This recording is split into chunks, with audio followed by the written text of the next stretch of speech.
What's up everybody, it's Matt from howtomotorcyclerepair.com, and in today's video we're going to be putting pipes and installing a jet kit in the carb on this 07 Shadow 600 VLX. It's a single carb, and we're just going to go through this step by step and give it a little better sounding pipes and a little more performance by jetting the carb. So why would you want to do this? Well, you kind of want better sounding pipes sometimes, and these things are pretty lean from the factory. So what we're going to do is install the Vance Hines Stage 1 jet kit. The part number is 21198-001, and the Cruzer exhaust system, which is part number 31403. And to get links to those products, just go below the video description. I have links to where it was purchased from. That way you can order a set if you're looking to do this. And also, if you go to my site, I'll have the service manual available for a free download, so you can do that, whether you're putting pipes on it or jetting it, or just if you own this bike, you should have a service manual. Okay, so like I said, this video is step by step. We're going to take the old pipes off, put the new ones on, pull the carb off, jet it, put it back on. And in addition to the jet kit, which doesn't include the pilot jet, I address the pilot jet. I always like to bump that up 1 to 2 sizes. These bikes are lean. None of the jet kits really address that circuit. So I go through installing a new pilot jet and then tuning the fuel screw. Also, the jet kit instructions just say, just turn out the fuel screw to 2.5 turns. Well, you really need to tune it for your weather, and the setting will tell you whether you're lean or you're rich, and whether you need to step it up in a pilot jet. And I have a completely other video on that, which is pilot fuel screw, pilot jet explained, and I go into the theory of how it works and how to adjust it. So a lot of good info there. So make sure to check that one out as well. So you don't need any special tools. The jet kit does come with the D-shaped tool to get at the mixture screw. I went ahead and ordered up the Motion Pro bit, thinking that it would not come with that tool. But in any case, it helped out because it's really difficult to get to the screw. So I put it on a U-joint and a long extension, and I was able to get at it fairly easy without burning my fingers. Alright, so before we cut to the video, let's do a clip of the stock sounding exhaust, then these Cruzer pipes, and then we'll take it for a test spin so you can see the sound, or hear the sound and the difference in the jetting, and then we'll get into the how-to. Let's mix it up a little bit. Oh, and one more thing, this video on YouTube is going to be a sample, so to get the full video, click on the annotation link or in the video description, and it'll redirect you to my site, and then you can get the full version with unlimited views, and it'll be streaming and all that good stuff. So if this is something you want to do and save yourself some money versus taking it to the shop, then go to my site and grab it. Alright, let's get a baseline sound clip of the stock exhaust.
All right, let's go ahead and remove the air cleaner.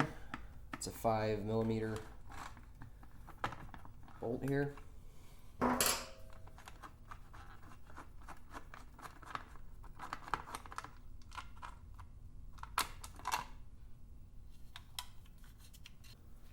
Followed by some 4mm bolts here.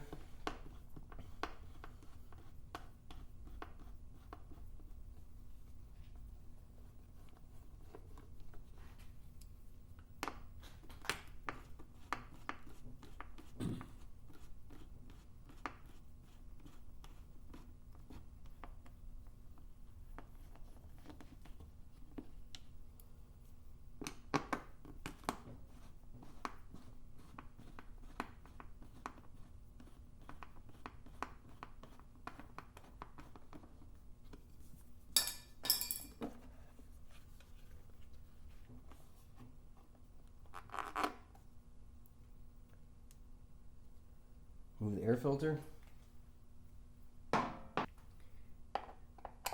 Couple more screws in here.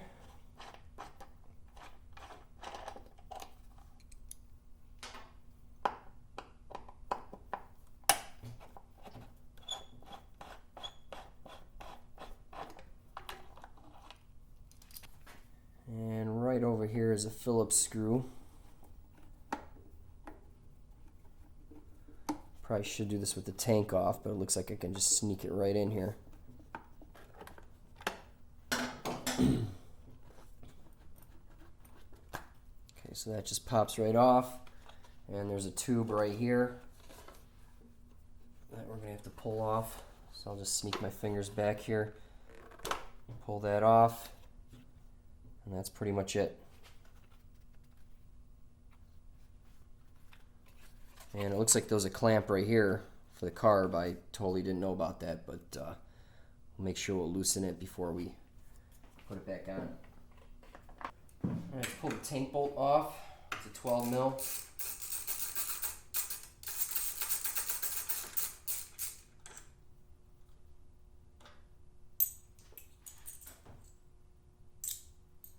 So take your Phillips screwdriver and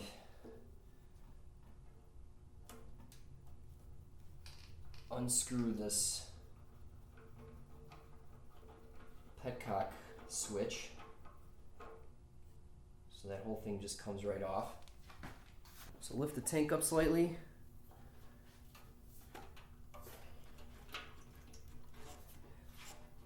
and the fuel line's right here. You can pinch the clamp with your finger and just move it. Go ahead and pull the fuel line off. Have a rag ready because it will leak a little bit.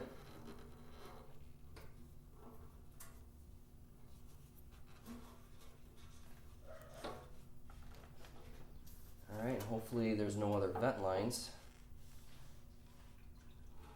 and we can get the tank out of the way.